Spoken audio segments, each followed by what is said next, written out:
pour écrire les textes de son dernier album, intitulé Terrien, Julien Clerc a décidé de s'entourer de nombreux talents.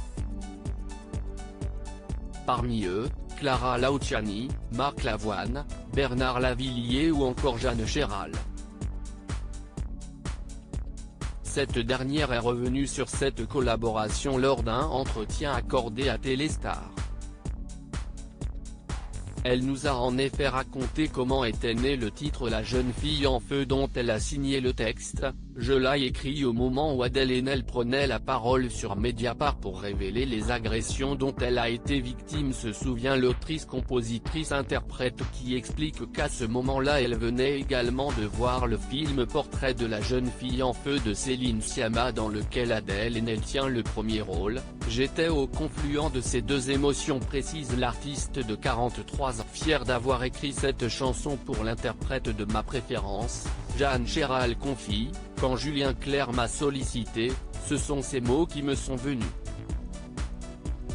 Mais je ne les aurais pas écrits pour n'importe qui. A-t-elle précisé avant d'ajouter, si est un cadeau mutuel que l'on s'est fait.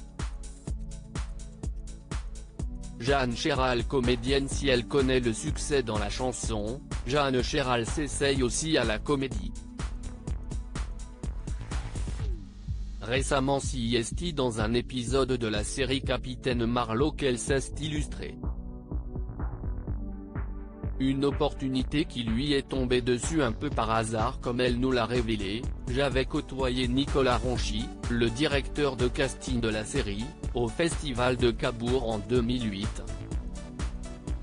Lorsqu'il a été question de trouver une interprète pour Violette, il a eu un flash et a repensé à cette connexion que nous avions eue.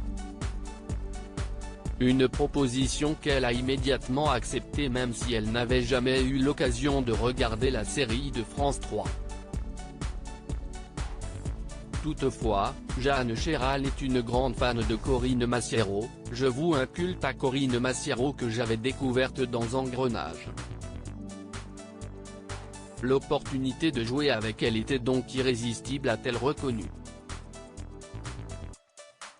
Interview à retrouver en intégralité dans votre magazine Téléstar en kiosque et en version numérique ce lundi 22 mars.